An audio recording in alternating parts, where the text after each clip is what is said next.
નમસ્કાર, સુસ્વાગતમ. ધોરણ 11 કોમર્સ નામાના મૂળ તત્વો ભાગ 2 પ્રકરણ 2 ઘસારાના હિસાબો.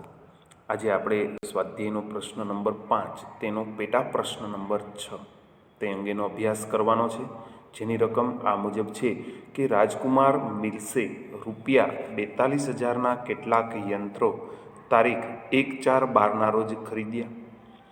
આ યંત્રોને ગોઠવવાનો ખર્ચ રૂપિયા 8,000 થયો.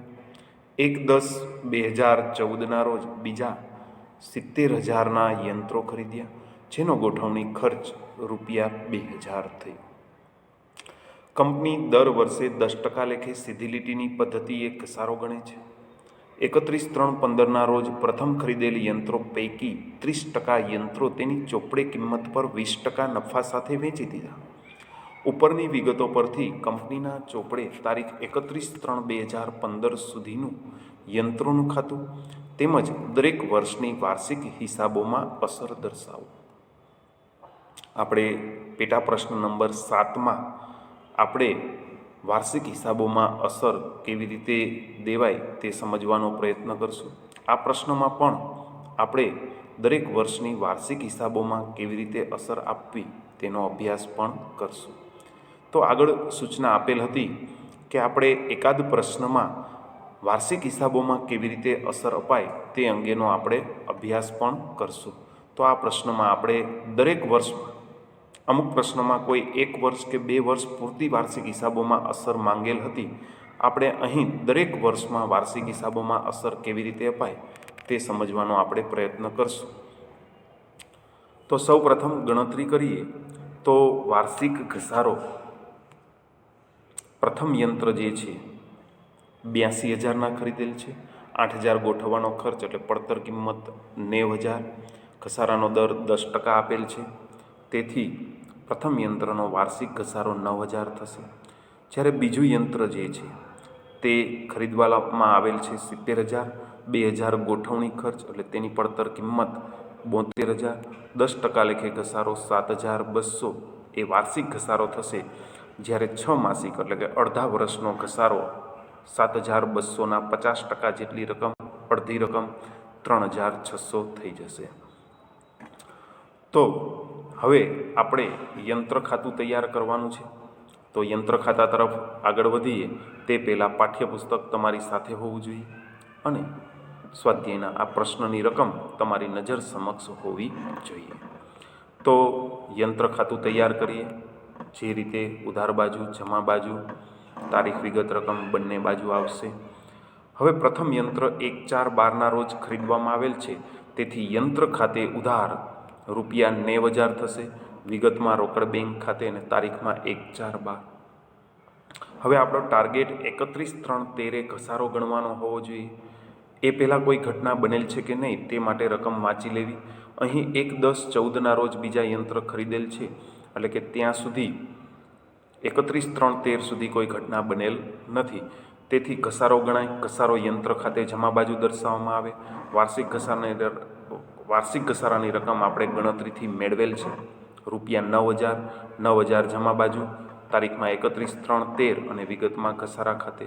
વર્ષ પૂર્ણ થાય એટલે સરવાળા થાય. અહીં ઉધાર બાજુનો સરવાળો 90,000 વધારે છે જે જમા બાજુ મૂકવામાં આવશે અને તેમાંથી જમા બાજુની વિગતની રકમો બાદ કરવામાં આવશે.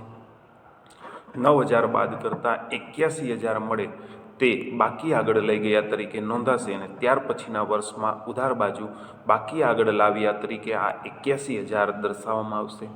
તારીખમાં 1/4/13 નોંધવામાં આવશે.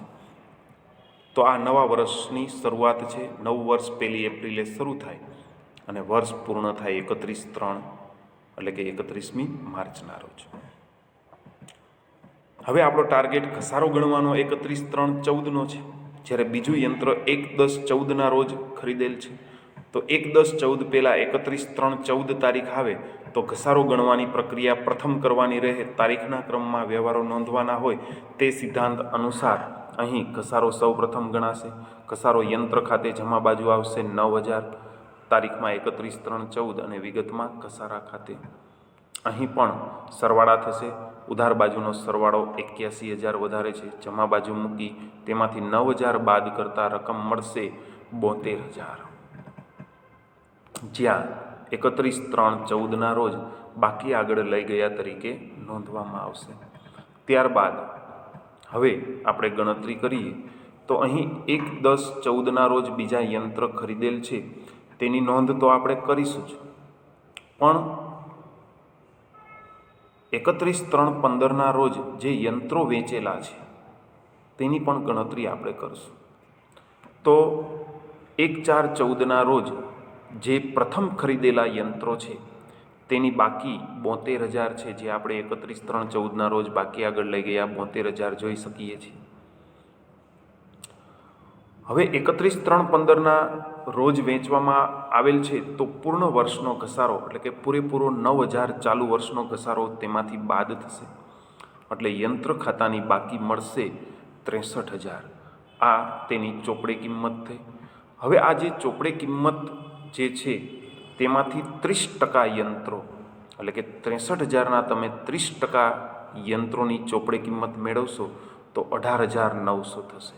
અને તે યંત્રો 20% નફા સાથે વેચી દીધા તો તેમાં આપણે 20% નફો ઉમેરશું 3,780, એટલે કે તે યંત્રોની વેચાણ કિંમત મળશે 22,680. તો અહીં આપણે જરૂરી ગણતરી કરી લીધી. ત્યારબાદ આગળ વધીએ તો 31/3/14ના રોજ જે બાકી આગળ લઈ ગયા 72,000 તે ત્યાર પછીની તારીખ 1/4/14ના રોજ બાકી આગળ લાવ્યા તરીકે નોંધાશે પ્રથમ યંત્ર. અને 1/10/14ના રોજ બીજા એક યંત્રો ખરીદવામાં આવેલ છે 72,000ના. 70,000ના યંત્રો અને ગોઠવણી ખર્ચ 2,000, તેમ થઈ રોકડ બેંક ખાતે આ રકમ નોંધવામાં આવશે.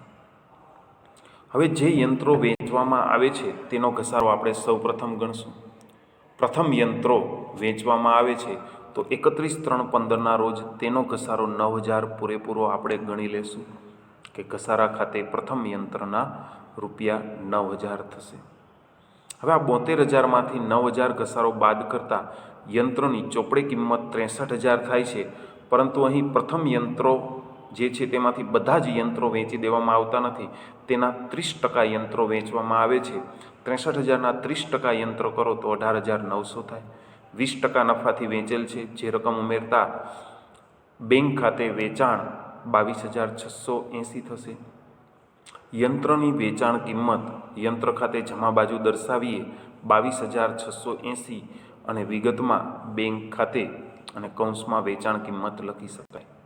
હવે નુકસાન હોય તો યંત્ર ખાતાની જમા બાજુ જ નોંધવામાં આવે, એટલે કે એની એ જ બાજુએ નોંધવામાં આવે, પરંતુ નફો હોય તો વિરુદ્ધ સાઈડ એટલે કે ઉધાર બાજુ દર્શાવવામાં આવે. અહીં નફો છે 3,780, જે યંત્ર ખાતાની ઉધાર બાજુ દર્શાવવામાં આવશે. વિગતમાં નફા નુકસાન ખાતે અને કૌંસમાં નફો એવી રીતે દર્શાવેલ છે. હવે આ પ્રથમ યંત્ર અંગેની નોંધ થઈ ગઈ, જ્યારે બીજા યંત્રનો ઘસારો ગણવાનો બાકી રહેશે. બીજા યંત્રની મૂળ કિંમત 72,000 છે. સીધી લીટીની પદ્ધતિએ ઘસારો હોય ત્યારે મૂળ કિંમત પર જ ઘસારો ગણાય, તો અહીં ઘસારો મૂળ કિંમત પર ગણાશે 7,200. પરંતુ આ બીજું યંત્ર છે તે 1/10/14ના રોજ ખરીદવામાં આવેલ છે, એટલે કે 10/11/12 1, 2 ને 3 એટલે કે હજી 6 માસ પહેલાં જ ખરીદવામાં આવેલ છે. તો આખા વર્ષનો ઘસારો 7,200 હોય તો 12 મહિનાનો ઘસારો 7,200, તો 6 મહિના તેની અડધી રકમ ગણાય. તો 7,200ના અડધા એટલે કે 50% કરતાં 3,600 ઘસારો મળે, જે ઘસારા ખાતે બીજું યંત્ર એમ કરી અને તેની જમા બાજુ નોંધવામાં આવશે. તો અહીં તમામ નોંધ પૂર્ણ થઈ ગઈ, એટલે સરવાળા કરવાના આવશે. અહીં ઉધાર બાજુનો સરવાળો વધારે છે 1,47,780, જે જમા બાજુ દર્શાવવામાં આવશે. આ 1,47,780માંથી તમામ રકમ 22,680, 9,000 અને 3,600 ક્રમશઃ બાદ કરો કે એકસાથે સરવાળો કરીને બાદ કરો તો પણ કરી શકાય. તો તે રકમ મળે છે 1,12,500, જે બાકી આગળ લઈ ગયા. હવે આપણે પ્રથમ યંત્રની વાત કરીએ તો પ્રથમ યંત્રોની બાકી 72,000 હતી. તેમાંથી 18,900ના યંત્રો આપણે વેચેલ છે, તે બાદ કરવાના છે. 9,000 ઘસારાના બાદ કરવાના છે. એ બાદ કર્યા પછી પ્રથમ યંત્રની બાકી મળશે 44,100. જ્યારે બીજા યંત્રો 72,000ના છે, તેમાંથી 3,600 ઘસારાના બાદ કરશો તો 68,400, અને આ બંને રકમનો સરવાળો કરશો તો પણ 1,12,500 મળી રહેશે. તો આવી રીતે આ યંત્રોની બાકી અહીં મળી રહે છે. ત્યારબાદ આપણે આગળ વધીએ તો દરેક વર્ષની વાર્ષિક હિસાબોમાં આપણે અસર દર્શાવવાની છે, જે આપણે આગળના પ્રશ્નોમાં આ બાબત સ્કીપ કરેલી હતી, છોડી દીધેલ હતી. એ બાબત હવે અહીં આપણે પ્રશ્ન નંબર 6માં શીખવાની છે. તો સૌપ્રથમ રાજકુમાર મિલ્સનું એક નફા નુકસાન ખાતું તૈયાર કરીએ. વિગત રકમ, ડાબી બાજુ ઉધાર, જમણી બાજુ જમા. તેવી જ રીતે હવે 31/3/13ના રોજ ઘસારો કેટલો ગણાયો હતો? તો કે 9,000 રૂપિયા ઘસારો, જે નફા નુકસાન ખાતે ઉધાર દર્શાવવામાં આવશે. અને પાકા સરવૈયામાં જોઈએ તો યંત્રોની બાકી 90,000 હતી, તેમાંથી ઘસારો બાદ કરવામાં આવશે 9,000, અને 81,000 મિલકત લેણા બાજુ પાકા સરવૈયામાં દર્શાવવામાં આવશે. તો પાકું સરવૈયું આ રીતે તૈયાર થાય છે: ડાબી બાજુ મૂડી દેવા રકમ અને જમણી બાજુ મિલકત લેણા રકમ.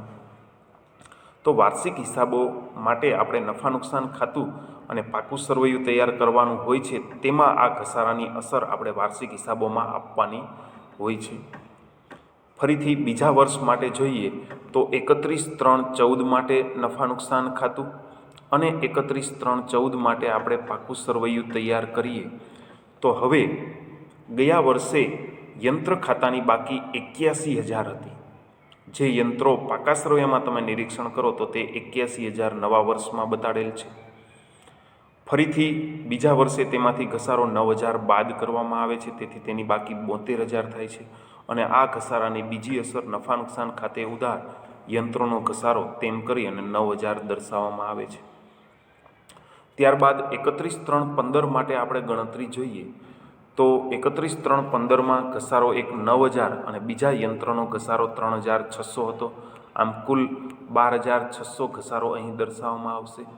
જ્યારે પાકા સરવૈયામાં તો ગણતરી વ્યવસ્થિત કરવાની રહેશે કે યંત્રોની બાકી 72,000 હતી ગયા વર્ષે, પ્લસ 72,000ના બીજા યંત્રો નવા ખરીદેલ છે, એટલે કુલ યંત્રો 1,44,000ના થયા. તેમાંથી 18,900ની ચોપડે કિંમતના યંત્રો વેચેલ છે, તેથી તેની બાકી 1,25,100 થાય. અને ત્યારબાદ તેમાંથી ઘસારો 12,600 બાદ કરવામાં આવે તો 1,12,500 આ યંત્ર ખાતાની અંતિમ બાકી મળી રહે. તો વિદ્યાર્થી મિત્રો, આજે આપણે વાર્ષિક હિસાબોમાં પણ આ ઘસારાની રકમની અસર કેવી રીતે અપાય તે પણ શીખવાનો પ્રયત્ન કરેલ છે. તો આશા રાખું છું કે સ્વાધ્યાયનો પ્રશ્ન નંબર 5, પેટા પ્રશ્ન નંબર 6, તેના પરથી જે યંત્ર ખાતું તૈયાર કરવાનું આજે આપણે શીખ્યા અને સાથે સાથે વાર્ષિક હિસાબોમાં અસર આપવાનું શીખ્યા, તે તમામ બાબત તમને સરળતાથી સમજાઈ ગઈ હશે. અને આ સાથે મારું લેક્ચર અહીં પૂર્ણ કરું છું. આભાર અને અસ્તુ.